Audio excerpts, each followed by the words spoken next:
In the history of how nations die, there is usually the sound of cannon fire, or the marching of boots, or the screaming of shells. But in the 19th century, the greatest empire of the Middle East was dismantled not by soldiers, but by accountants. It was conquered not with gunpowder, but with compound interest. This is the story of the first true debt trap in modern history. It is the story of how the Ottoman Empire, a superpower that had terrified Europe for centuries, was slowly suffocated by the banks of London and Paris.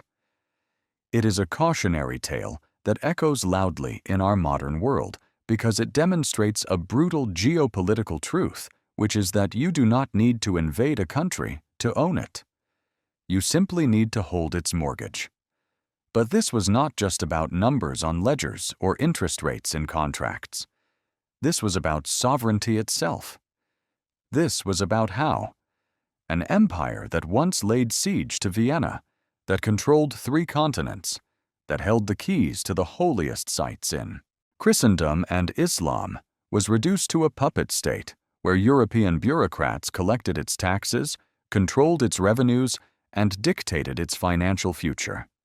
And the terrifying part is that it happened so gradually, so methodically, that by the time the Ottomans realized what was happening, the trap had already closed. Every decision they made to escape only pulled the noose tighter. To understand how this tragedy unfolded, we must look at the Ottoman Empire in the middle of the 19th century. To the outside observer, it still appeared to be a titan. It stretched from the Balkans in Europe, across the mountains of Anatolia, down to the holy cities of Mecca and Medina, and across the deserts of North Africa. The Sultan in Istanbul ruled over millions of subjects and sat on a throne that commanded the crossroads of 3 continents. But beneath this surface of imperial majesty, the foundation was rotting. The empire was economically sick. While Britain and France were building steam, engines and factories and railways, while they were industrializing at breakneck speed and accumulating wealth at an unprecedented rate, the Ottoman economy remained frozen in a medieval agrarian past. It was a land of peasants and craftsmen trying to compete in a world of machines and mass production. The treasuries of the Sultan were chronically empty. The tax system was archaic and brutally inefficient, relying on corrupt local officials who stole half the revenue before it ever reached the capital. These tax farmers, operating under the iltizam system, were parasites feeding on an already dying organism. For centuries, the Ottomans had solved their cash flow problems by debasing their currency or confiscating the wealth of rich officials. But in the modern era, these medieval tricks no longer worked. The empire needed capital to survive. It needed to build a modern army to defend itself against the predatory Russian Empire to the north, which was constantly probing for weakness, constantly testing the borders. It needed to build roads and telegraphs and infrastructure. It needed to look and act like a modern European power, or be devoured by them. For a long time, the sultans had resisted the temptation to borrow money from the West.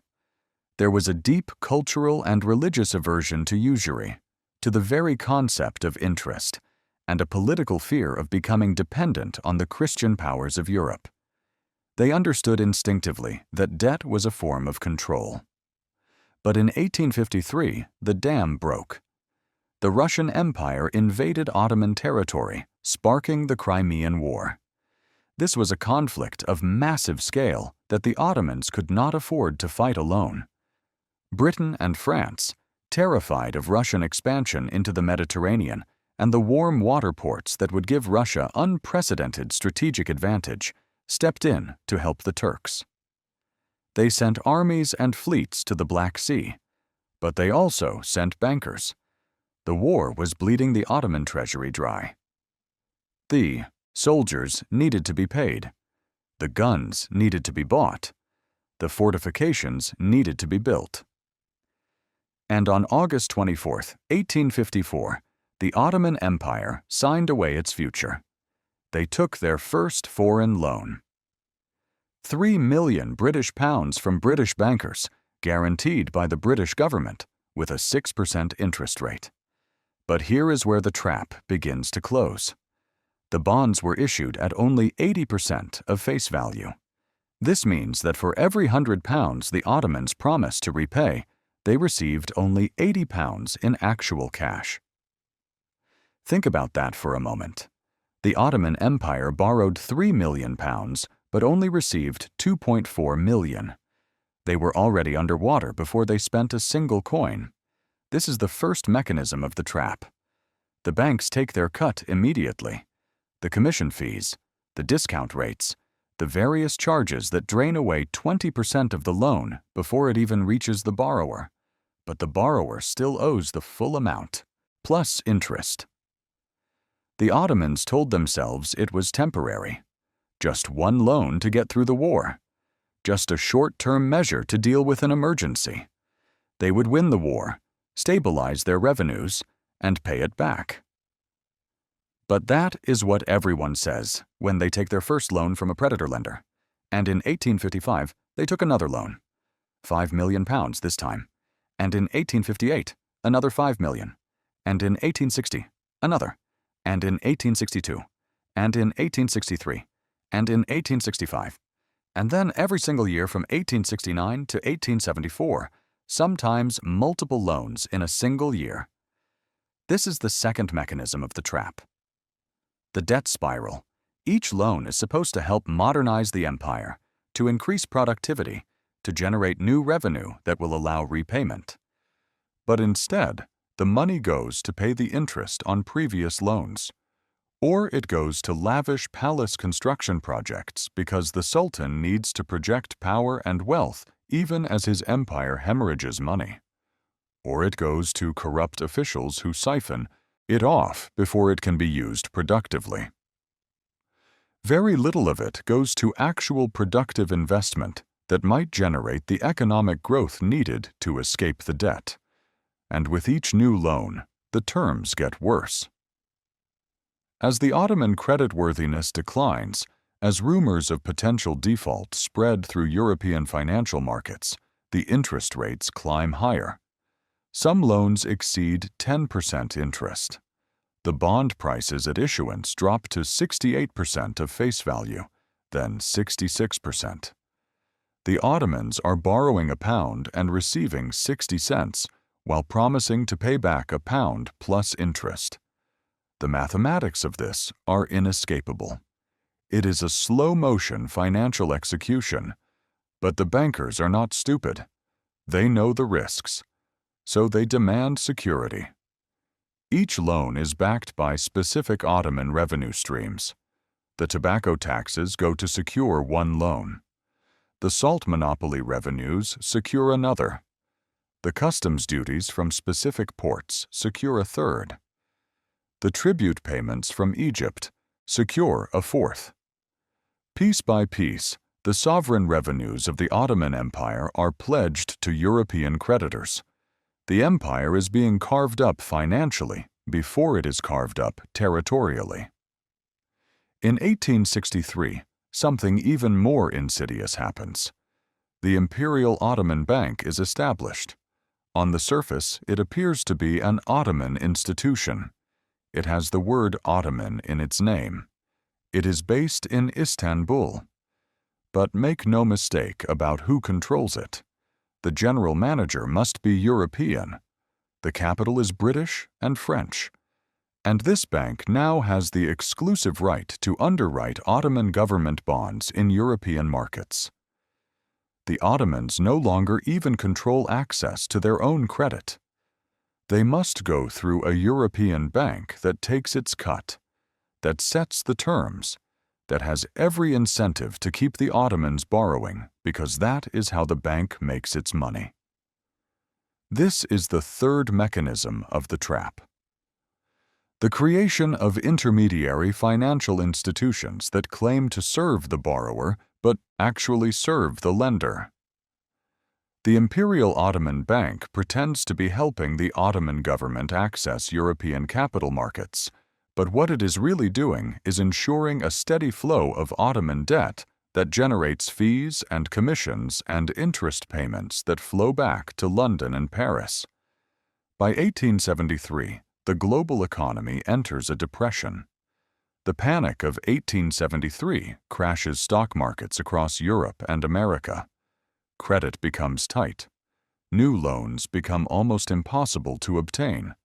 And the Ottoman Empire is now in a position where it needs new loans just to pay the interest on old loans. In 1874, even the Galata Bankers, the local moneylenders who have been financing the Ottomans for centuries, refuse to lend money even at 25% interest. They can see what is coming. Everyone can see what is coming. The empire is going to default, and then nature itself turns against them. Droughts in 1873, floods in 1874, the harvests fail, the peasants starve, tax revenues collapse.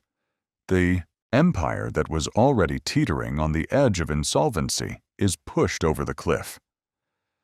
By 1875, the numbers are absolutely catastrophic. The Ottoman Empire owes approximately 214 million British pounds to European creditors. The entire annual income of the empire is 21.7 million pounds. Read that again. They owe 10 times their annual income. For comparison, the modern debt-to-income ratio of the United States today is around 8. The Ottomans are beyond bankrupt. They are in a financial death spiral from which there is no mathematical escape. The interest and amortization payments alone are 12 million pounds per year. That is more than half of the empire's entire revenue.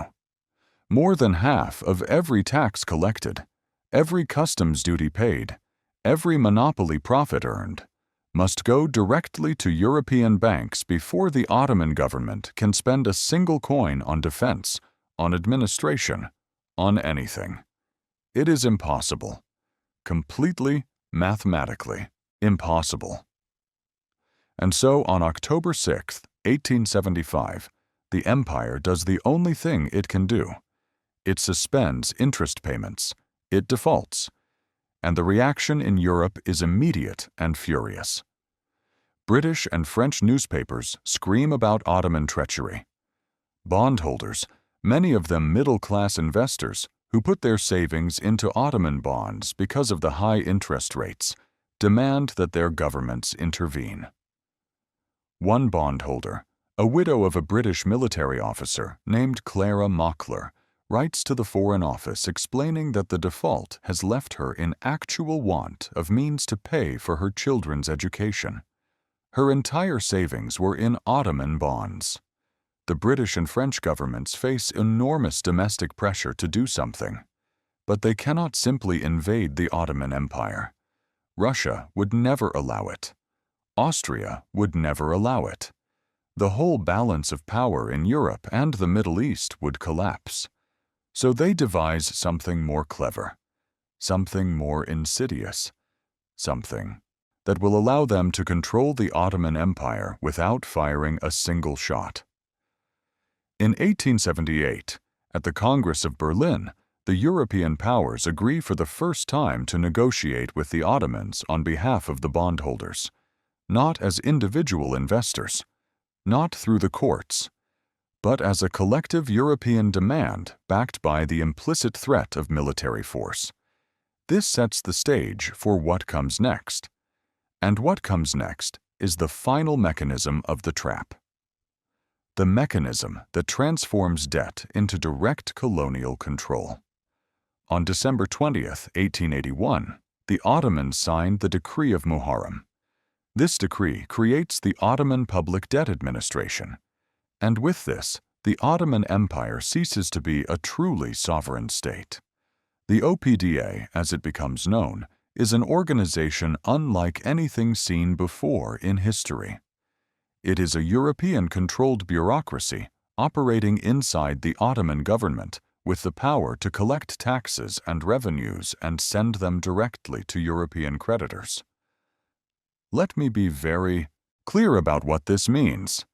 A foreign-controlled organization now has the legal authority to collect between 25 and 33% of all Ottoman state revenues, not to collect them for the Ottoman government, to collect them for itself, for the creditors.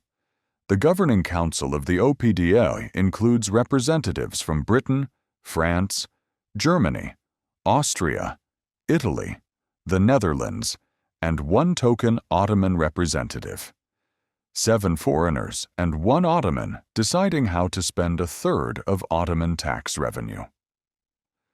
The OPDA employs 5,000 officials at its peak, growing to 9,000 by some estimates. This is more than the entire Ottoman Ministry of Finance. There is literally a larger European bureaucracy inside the Ottoman Empire collecting taxes than the Ottoman government itself has for the same purpose. The OPDA is given monopoly control over salt and tobacco, 2 of the most lucrative revenue sources. It collects taxes on alcohol, on fishing, on silk, on stamps,